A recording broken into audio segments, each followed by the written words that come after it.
it's very hard to save the world in its entirety. So there has to be a balance between, generating returns on our capital, but at the same time, deploying that capital for the greater good.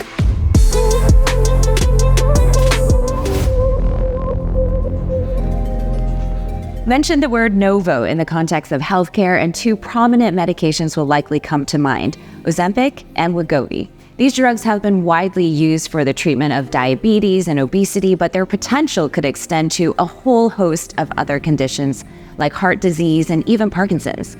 The company that makes them, Novo Nordisk, is now worth more than the entire Danish economy. And what's interesting about Novo Nordisk is its corporate structure. It is ultimately owned by the Novo Nordisk Foundation, a Danish enterprise foundation whose assets and wealth are managed by Novo Holdings. Novo Holdings is now one of the largest life science investors in the world, with assets under management of 149 billion euros at the end of 2023. And I'm joined by Dr. Amit Kakar, managing partner and head of Asia at Novo Holdings. Thank you so much for joining us today. Thank you, Pam. It's a pleasure. Now, Doctor, there's no denying that these two drugs that we mentioned have an outsized impact for those particular diseases and treatments that they currently have. But what are the wider implications? So if you look at the changing population trends in the world today, there's aging population all across the globe. There is more and more NCDs and non-communicable diseases, which means a rise of cardiometabolic diseases, a rise of areas of stroke, obesity, as you actually mentioned. So we believe that these GLP-1 drugs, as you mentioned about, Ozempic and Wegovy, go beyond just the treatment of obesity and diabetes. They're actually a new generation of treatments for growing cardiometabolic disease and neurodegenerative diseases as we go forward. And what I think is interesting, one of the things you talked about, which is the structure. Not only are these, the corporate profits, I should say, from these drugs essentially being funneled into further research and development, into a whole range of other companies and potential future breakthroughs. Has there ever been investments as such to this scale? So Novo Holdings, which I'm a part of, is 100% owned by the Novo Nordisk Foundation. Such a structure is pretty unprecedented, because if you look at how we are structured today, Novo Holdings is managing the assets of the Novo Nordisk Foundation, which then in turn actually deploys the capital again in the areas of planetary health, healthcare and life sciences. And the return on the capital generated goes back to the foundation, which then deploys that capital for the greater good of both science and innovation. So such a structure allows us to do both investments, but at the same time do the betterment and the greater good of the planet and the society overall. Of course, Novo Nordisk is now bigger than the Danish economy, which we mentioned earlier. This creates somewhat of a Nokia risk. Is Novo Holdings diversifying both sectorally as well as geographically to avoid a so-called Nokia risk? If you remember about what happened with Nokia, it was actually a risk of not investing in the future of technology. If you look at Novo Holdings today, we are present in US, Europe, and now in Asia. At the same time, from an investment perspective, we invest in everything from healthcare, life sciences, planetary health, but at the same time, we have a division which we call it as capital investments, or CI, that actually invests in non-healthcare entities. So areas like infrastructure, fixed income, bonds, public security, and the purpose of that is to give us the wide diversification.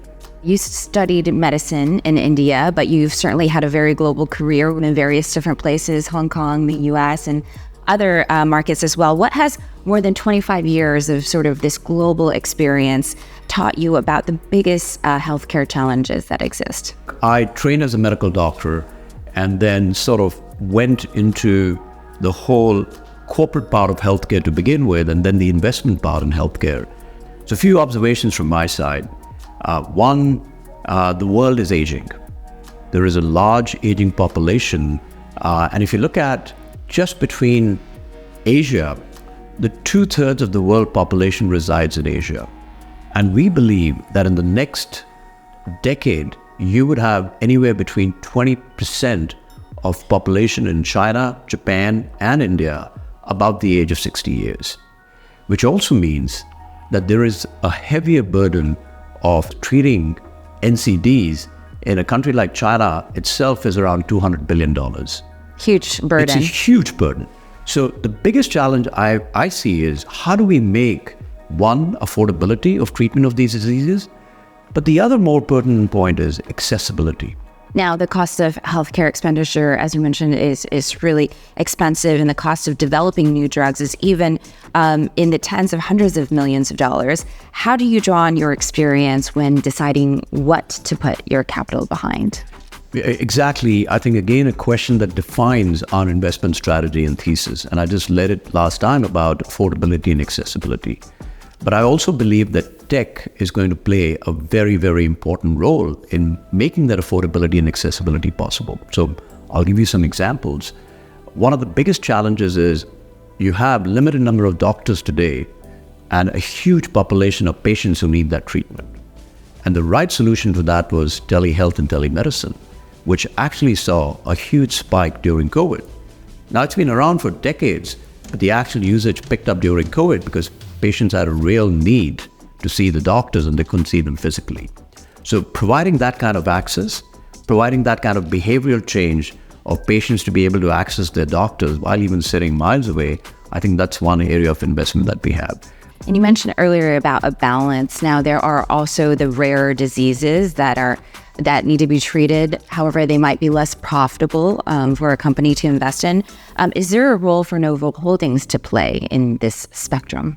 Absolutely, and we're doing it right now. So if you look at some of the advent of rare diseases in the world today, and the areas of treatment around them, like the cell and gene therapy, Novo Holdings is actively investing in that.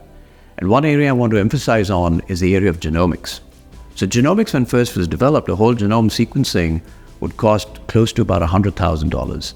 Today, with the new advancement in NGS, the generation sequencing technologies, we've actually brought it down to a few $100s. So what does success look like to you? Is it a balance between profit, or is it more about saving the world? What does it look like? Well, look, in true honesty, it's very hard to save the world in its entirety. So there has to be a balance between, generating returns on our capital, but at the same time, deploying that capital for the greater good.